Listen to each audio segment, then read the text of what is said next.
Welcome to the Sales Podcast, session 69. It's time to get fit and you don't throw a fit.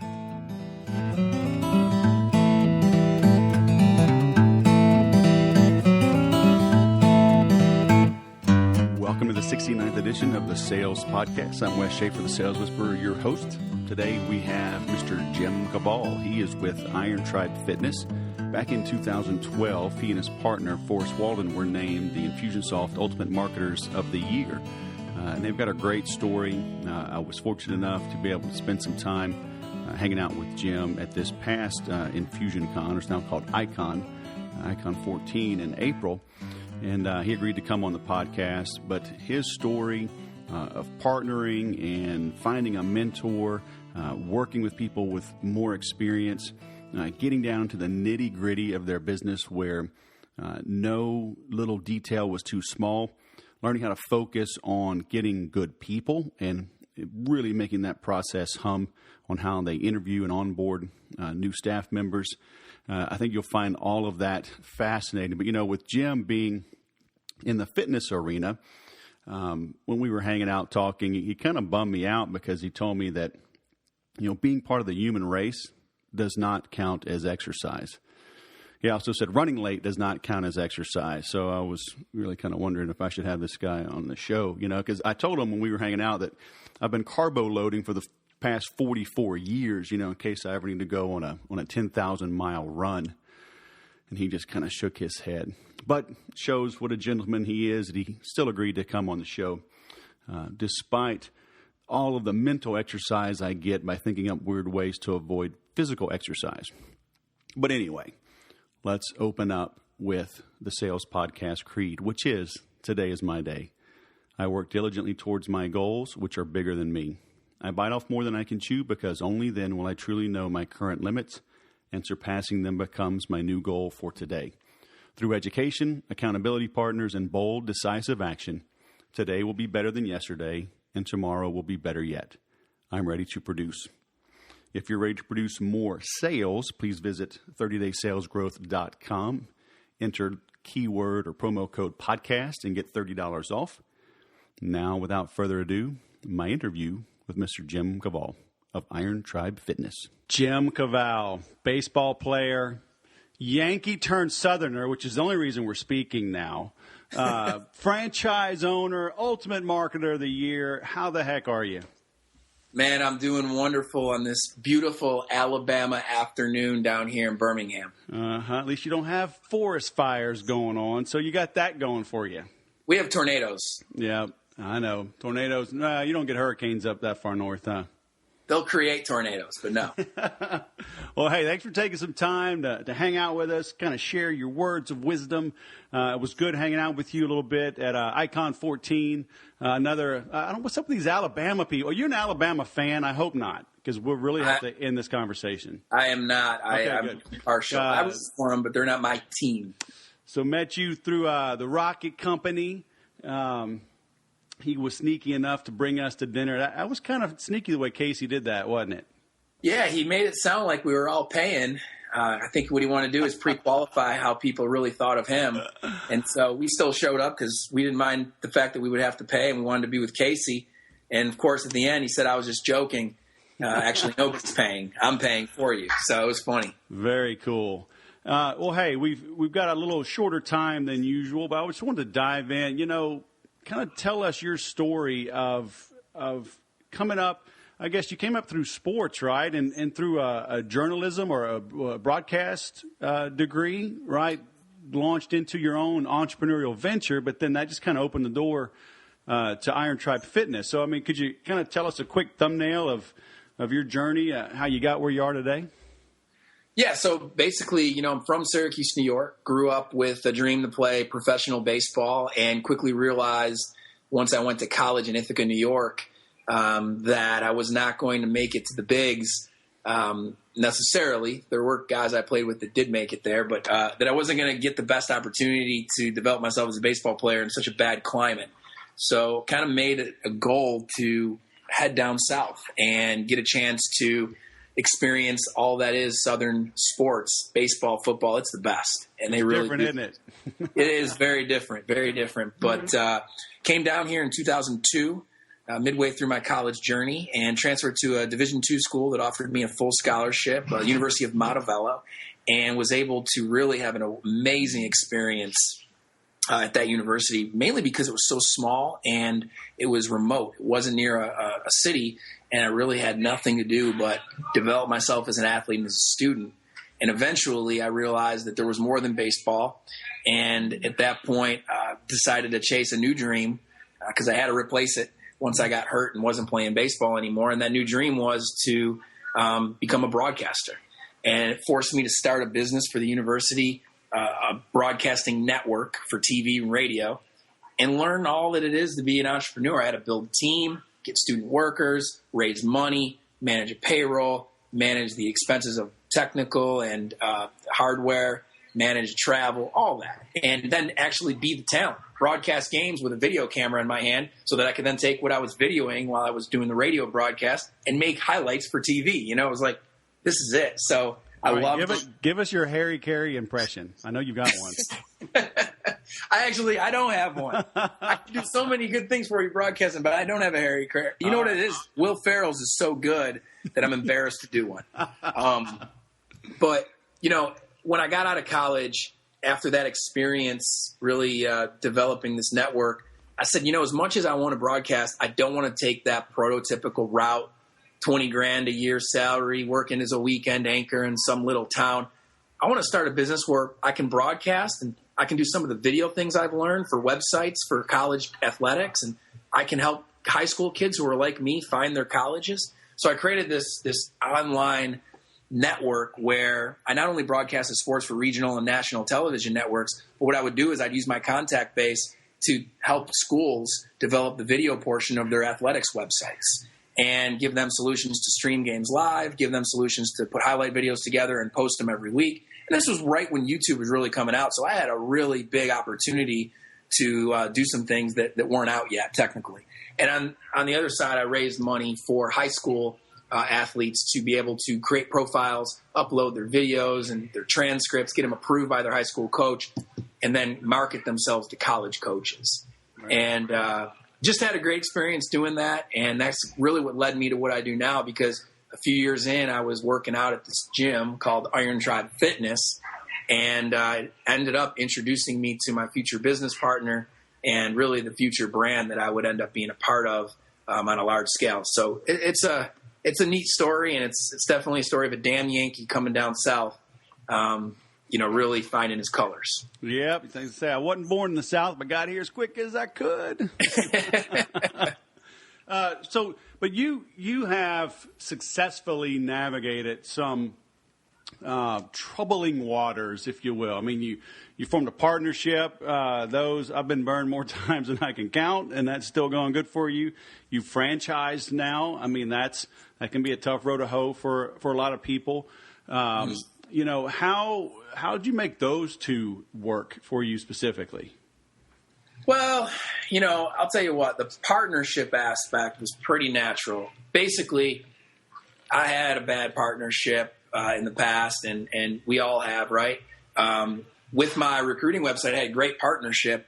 It was just distant, and I was always the leader. And everywhere in my life, before I met my current business partner, I was always the leader. And that doesn't mean I'm not a leader. I love being the leader, but in Forrest Walden, my current business partner, I found somebody who could be a leader for me, but still let me lead, even lead him to an extent. And a guy who's not too much older than me, but older than me, 6 years, who had some experience where I didn't, as a father, as a business entrepreneur, so on. And so I met somebody that was really a good fit for my weaknesses to develop them, but I could also use my strengths for his weaknesses. And it really turned into something special. So it was something that was really natural and allowed me to just fall into very easily. And at that point, the franchising aspect was easy because he had done it as a franchisee. So for me, I was able to get that education, even becoming a franchisor, in a way where I could, have some experience behind us through his experience.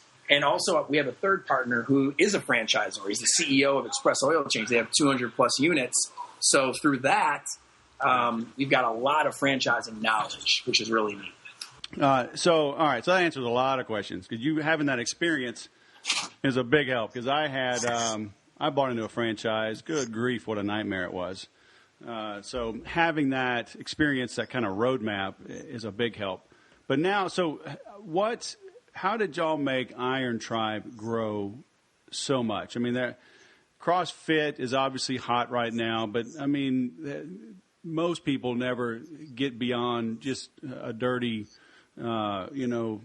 industrial complex with some weights in there. I mean, what made y'all different? How'd y'all explode this so fast, so well? I think what we did was we said this program of high intense workouts with these types of movements, Olympic lifts, body weight movements, and so on. These are things that work, but they only work in an environment that still puts safety above score. And so we challenged ourselves on how we could build a business model and a brand that would keep people safe, give them a first-class experience from facility to coach to everything else they get technologically to track their experience, to the nutrition program we wanted to create. All these things, let's do it first class and scale it in a way where it's going to be the same at every location. And so without talking about the other brand you just mentioned, I can say that we're one of the few brands, if not the only brand, that delivers this kind of workout the same at every one of our gyms. Gotcha. No matter where you are today, you could be an Iron Tribe in Denver, you could be an Iron Tribe in Florida, an Iron Tribe here in Birmingham. They're doing the same exact workout. Those coaches are coaching the structure of the workout from warm up to cool down and in between the same way. And you can buy the same food products, snack products, supplement products to help fuel yourself through that.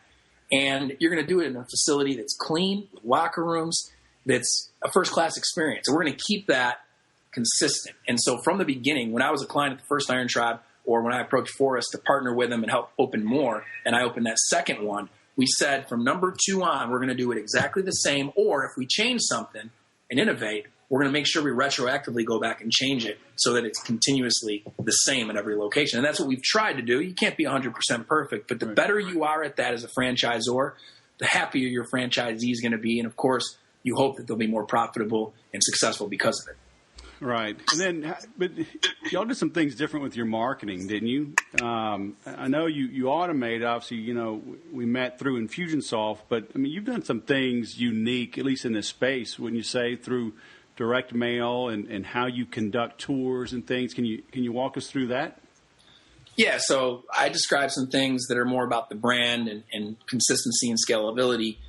But I didn't mention the marketing, and it is where we've won a lot of awards. And really, it's just because we've taken the approach of let's educate the prospect and create what we would call sales in print for them so that when they finally come in, their stigma of this intense, different fitness program has been eased to let them understand that anyone really can do it at Iron Tribe because of how we do it. But B, they're really already sold, and it's more about prescribing them the package to sign an agreement to be a client for than selling them on that package that we want them to sign an agreement to be a client for. And with that philosophy, we've created a system we call the perfect athlete life cycle. We call our clients athletes, all of them, even the oldest one we have right now, which I think is 73 years old. He's an athlete. And we said from the status of being just a guy in the market that's not even in our CRM system as a contact to getting into that system as a step 1 prospect, step 2 prospect, to a consult, to an actual athlete, to an inactive client or one who's renewed. We have series and series of information we want to touch them with and do it multimedia. We want to do it through email, but we also want to do it through print, through direct mail, through digital marketing, through social, you name it. And so we thought about what those messages are, what that content looks like, what those medias are, and created a system that's mostly automated. But we also have systems that keep manual things going through reminders to staff to do things that you can't automate, conversations you need to be having with your clients, handwritten letters you should be writing to your clients, things that really are the old-fashioned things that made the best brands the best brands. We do those things too, and our system cues you to do it if it's not automated. So that's what we've built with Infusionsoft. The cool part is we have our own proprietary technology. We call it the Bay Door because we have a roll-up Bay Door in every gym. It's part of our brand. And this Bay Door software is the staff user interface that really doesn't just include Infusionsoft plugged in through an API, but it includes a lot of custom things we've built, from our billing system to our POS system to our engagement system and collaboration systems as a brand for staff that connect to the front end, the user interface, which the client uses to track their progress, schedule themselves for class, communicate with other athletes through our social media internal tribe stream feed that we call it. And so all this has really been a big part of the client experience as athletes at Iron Tribe.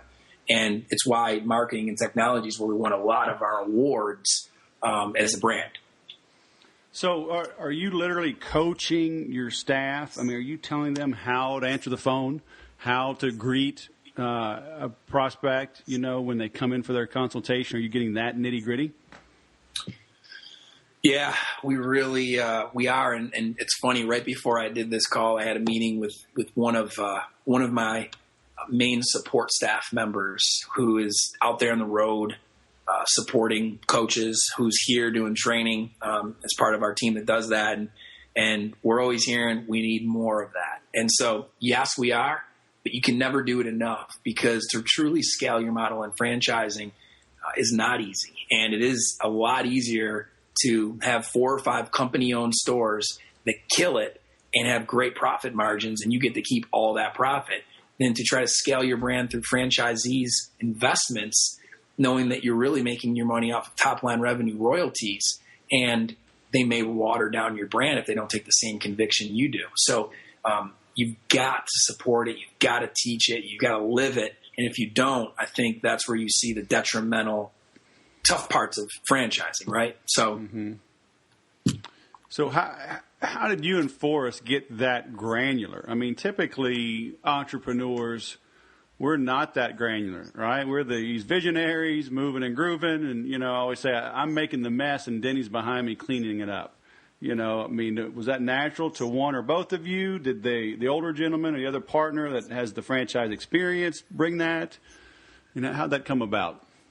Well, I'll tell you this. I think for us, it's never been hard to think high level and then go down to the ground level and do it. That's part of opening the first 2 gyms. We were doing all the same stuff that we're asking our current company-owned store managers to do, all the same stuff that we're asking our current franchise managers to do. We did that while we were creating the logo and the systems for them to use. But yet sometimes we hear, geez, you guys, do you really remember what it was like? Yeah, we remember what it was like. And we were doing everything on paper. We didn't have the technology you're using. You know what I mean? So of course, remember what it's like. But through that experience, I realized quickly that I'd hit the jackpot, not financially as much as from a happiness currency. In my partnership with Forrest, because he's just like me. He can think high level and then go down to the ground and do it. That was an advantage back then. It's actually a disadvantage now, because now we have to fight the urge to think high level and then go do it and close our doors in our corporate office. Well, we've got a staff we've invested in that's there to do it. And you have to learn to delegate. You have to learn to trust. You have to learn to develop weaknesses so that you can trust your staff to do things that you're thinking high level to do. But at the beginning, we did it, and we had a blast doing it, and we still think back to those days and miss them a little bit because they were a lot of fun. Right. So do you have that type of granularity now in how you advertise and recruit your staff? We do. We have a very, very intense, I think is the right word, onboarding program that starts really at irontribefitness.com/jobs. They go there, they read a long copy advertisement about the opportunity with Iron Tribe, and then they make a decision if they want to take a step forward. And once they do, it's just introspective and challenging and lengthy. It doesn't take 1 day or 2 days. It takes about a month to even get to an interview stage. And so we feel like we've done a good job with that process. But like everything else, we're continuing to develop it and segment it and customize it for different roles. But it's allowed us to really evaluate people from a personality and purpose standpoint, along with their skill set, before we ever bring them in to interview them and eventually maybe hire them. The other side of that is we've become extremely granular, to use your word, with our development process. And we've said we have got to be leadership development junkies if we're going to make this thing work. Because another thing that brought Forrest and I together was the fact that we both love to continually improve ourselves through reading, through listening to audio CDs, through all those different things. We want to be able to make that duplicatable within our organization. So we've really made it a big part, especially recently, as our culture has grown. So is it still hire slow, fire fast? It's getting there. Okay. You know, I think that it takes a while to develop that skill unless you're just cold. Yeah. So, you know, we see the good in people a lot faster than at least I do, a lot faster than I might find the different things that might not fit into the organization. But I think recently we've made some decisions that have shown that we're getting there with that philosophy. Right. Do you do personality assessments like DISC or Myers-Briggs? Yeah. Things? We do Myers-Briggs and we do Colby. Okay. And then we've created a kind of a values vetting test, which really allows us to look at our core values and then see what ones they naturally have as people that relate to the core values of our company. Right. Then we have some video interviews and video things they do to show us just their natural personality and abilities. So we do all those kind of things up front. Well, I heard if you just take somebody golfing, you'll know all you need to know about them, whether you should hire them or not. I've heard that before too, and I find it to be pretty true, especially with how frustrating the game of golf is. Talk about seeing somebody at their lowest moment. At least me. So would you say most of your current program, at least your growth, more attributed towards maybe old school marketing, if you will? I mean, direct mail, print advertising. I know you're doing some email, but I see you've got a social media presence, but you're not some behemoth out there. So are you sticking more with tried and true? I mean, person to person, phone calls, direct mail kind of marketing and growth? I would say we've got everything plugged in. Direct mail and print really worked well for us in the first few years we were a brand. But I think we're seeing now that we've got to innovate there with the types of messages we've built. We've got to create new ones. And we've also got to get stronger with the digital and the social, which I think we are, and our numbers are showing that. So I'd say right now we're thinking more and spending more on digital and online marketing and a little less on offline. But we're still thinking of both and crafting new messages for both as time goes on. Do you think maybe you didn't change your messaging and maybe the market got just saturated with your direct mail, or do you think just the market in general is just more responsive to digital? It's tough for me to answer that because I don't know that I've ever done digital to the same extent that we've done, for instance, direct mail. I know that the volume of every door direct mail that we've done, because of the way we're priced, I mean, you could have 3 people in 2,000. Right. You get 3 people in 20,000 answer and sign contracts and still pay for it. Right. Whereas digital is just a lot different. So I think we're still learning. I wish I could give you a better answer on that, but I definitely still believe in the offline medias. Print's tough to be too confident in because print outlets differ based on the market and how many people look at it. But direct mail, I think we trust, and we love doing EDDM postcards, every door direct mail, and I think we've just got to continue to evolve ourselves digitally. So with all the content we have, we've got an opportunity to do some really big things on digital that we just haven't put as much thought and time and money into. Right. And that's really the biggest thing we're working on right now in the marketing department is that very thing. Is on social media? Social, new strategies with retargeting, new strategies even with AdWords, and also really optimizing our ability to leverage customer stories on reviews. So you just you haven't done that enough, you think? Yeah, I think that we've done it, but as we've grown into new markets, we haven't scaled it to the extent we need to. And there's just a big opportunity to do that, especially with our new web platform and the content we're now creating on a regular basis with our content experts. And we've got coaches talking about fitness and nutrition and things that the market just wants to hear about. They don't want to hear about Iron Tribe right away. Right. They want to hear about fitness and nutrition and weight loss stories and transformations. And then they want to hear about Iron Tribe maybe later once they've trusted you enough. You know, the whole Gary Vaynerchuk jab, jab, jab, hook. You got to have those jabs before you can really throw the hook. And I think in digital, really all of our marketing, maybe we go to the hook a little too fast, especially for a program that's pretty darn intense and scares a lot of people. Right. Are you seeing people soften up or warm up to the message? You know, the whole P90X is taking off, and obviously CrossFit is so popular.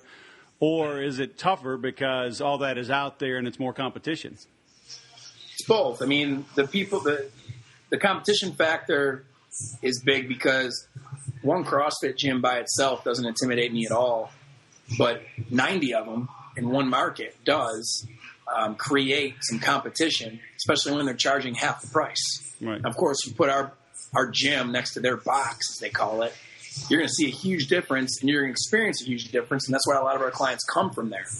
But they have to go learn the hard way a lot of the times and do it first because of price to know that they really needed to buy value. Mm-hmm. And, you know, the other side of it is those things harden people's hearts to even what we do because people hear what happens at those gyms and sometimes associates us with it, and then they really don't want to even find out about it. So those are two things you're always going to combat. Right. I say always. That right now we're combating. I don't know about always because those things could turn into fads. I believe what we've built is a community, and I think that people want to work out in a group and they want competition. I think those two things are here to stay. I've seen people who said they weren't competitive figure out they would still love to compete with themselves. So competition and group are here to stay, and we're willing to evolve with whatever fitness movements we agree with to deliver fitness as the hook and the bait, but get them in and realize, man, I didn't buy fitness. I bought community. You can't sell it on the front end because that sounds too cushy and hyped up. Oh, we're going to deliver you a community. But if you sell the fitness the right way and you get them in, you hook them with that, and then to over-deliver to them with community, you have them as a client for life. Right. What one thing would you do different looking back on your growth so far? It's a great question. Probably would have been an even bigger stickler on hiring from the beginning and training and development as well. Just probably would have invested even more time, energy, and capital into people, hiring and development from day one. And I hate saying that because we've had amazing people. We've got record low staff attrition. We've been very blessed with that. But I still think you can always be better with that. And I think your people are your brand, especially in a brand that says it's selling community. Mm-hmm. All right, final question. Are you ready?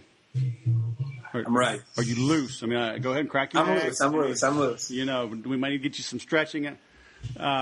Just parting words of wisdom for our listeners. I mean, that either an entrepreneur out there that's maybe in the very beginning, wondering if it's all worth it, still losing sleep at night. Maybe it's a good salesperson that isn't great yet, knows they have the greatness in them. I mean, those type of people are listening to this. I mean, what's your words of wisdom for them to leave them with to grow, to know that it's worth the struggle? Well, you hear it all the time. You hear Michael Jordan say it. You hear all the best people say that have been, quote unquote, successful. Failure's only a means to success. That if you don't fail, you can't learn and truly become successful. But I could not agree with it more. I think that the component that's not talked about with that philosophy is the people you're around are just as important to those journeys through quote unquote failure. And so what do I mean? I basically mean, surround yourselves with people, first of all, that are older than you and have had experiences failing so that they can teach you what not to do and you can avoid failure. But also have people around you that when you do fail are there to encourage you with healthy, sober perspective, not drunk perspective that, might make you believe in, some sort of pipe dream that's not true, but healthy, real perspective. I think those people are just as important as the failures that will teach you lessons, because those people can teach you lessons and encourage you through them. So those two things are huge. And, I can go on about books and continually improving yourself and all that. I think that goes without saying, but surround yourself with the right people and you will truly be an extension of that group. Right. Very cool. Well, you know what? I lied. Second question. I forgot you were at Google, right? What was up there? How was that? And it was amazing. I'll tell you, those guys, they've really mastered culture. I'll tell you that. It's like nothing I've ever seen. When it comes to just the way everybody there takes ownership in the brand. And here's the thing, they have really no competition. And it really is a monopoly, which is kind of frustrating at times because we're at the mercy of their algorithm and things they change with search engine optimization. Don't have me, man. I'm all Bing. Okay. But I'll tell you, for me, that part was a little, not discouraging, but it was kind of like sometimes I had questions they couldn't answer, and I knew they really could, but they just didn't have to. And that's where they're at. They've earned that right to basically be a monopoly in a world that says monopolies aren't allowed. We've got a lot of power, and I just think that with those guys, the key is to, when it comes to culture, mimic what they've built. There's a great video online. I think it's called OKR program. Let me see here, because it's a great video to see how Google sets goals. It's a startup lab workshop. Find it on Google Ventures YouTube channel, and it's called OKRs. It's 2 hours long, but it's just like, man, these guys are a tech company and they do some amazing stuff. They got a project right now they're doing in their X Labs, which is like all their top secret stuff. They're trying to give internet to the whole world through balloons. That's the name of the project, Loon. And Loon is going to be a plan where 100,000 balloons are going to deliver internet to the entire world. 5 billion out of 7 billion people in the world don't have internet, right? Right. That's awesome. And there's stuff like that for days. But they basically have taken what I just told you is the number one thing I would do differently, which is invest even more into people. And they have done that in a way that I think is superior. Right. You watch that video, you'll see it. You look at a lot of the other stuff about Google, you'll see it. They have an amazing culture. That was the biggest takeaway, is how can we have a culture like that just everybody takes ownership in your brand. And if somebody said something bad about it behind your back, they would just run through a wall to defend it, Right. So cool. Very nice. Well, thanks for sharing that. Thanks for taking the time. We had to reschedule once or twice, but it was worth it, brother. Well, it was good to have the opportunity to be a part of this, and one way or another, I hope to talk to you soon. All right. Sounds good, man. Thanks, Jim. See you. Did you notice how Jim started? Rather than start at the bottom, earning $20,000 a year, he looked around, figured out the assets, the tools, the skills that he had, began leveraging his network, looked for opportunities to help high school athletes. And so he paid his dues while earning more money than a rookie would have made in the journalism or broadcast field. You can do the same. Just because you're paying your dues doesn't mean you have to be broke, poor, and miserable. So I hope you take that to heart and figure out how you can grow your business and your income while you grow your business. Pay attention as well to the way that they really look at every small detail. Nothing is too small. But then they figure out how to automate, right? Multimedia, multi-touch. But then they take an educational approach. Let's educate the prospect via sales in print. So the stigma of the intense workout is gone. They are already sold. So they look at the big objections and address them in their marketing, in the written word, in video, So then when a prospect comes to them, they are already pre-sold. They're really coming just to meet the owners or the folks running that location, meet the trainers, get a feel for the atmosphere. But they already know it's more expensive. They know it's intense but achievable. They understand that there's a community there. So now you're not really arm wrestling and grappling and trying to overcome objections and close hard. You're really welcoming them into the business and helping them buy. Big, big difference. And really, that's the secret to marketing and sales in today's always connected, social media, interconnected, hyper-connected world. So a lot of things to learn there. Finally, when I asked Jim, what's your, one thing, what would you do different? And even though he described a very intense process on how they onboard new folks as employees, he said he would have spent even more time streamlining that and more time focusing there in the very beginning, because your people will make or break you. So go back, take some notes there. Visit thesaleswhisperer.com/session69 for the notes from this conversation. Listen to this again and again, as I always recommend, so you can grow your business. If you like what you have heard here, please show a little love. Visit thesaleswhisperer.com/love and tweet that out. And as I mentioned in the beginning, if you need to grow your sales, visit 30daysalesgrowth.com just 30daysalesgrowth.com. Enter promo code podcast, get $30 off. As always, remember to sell different.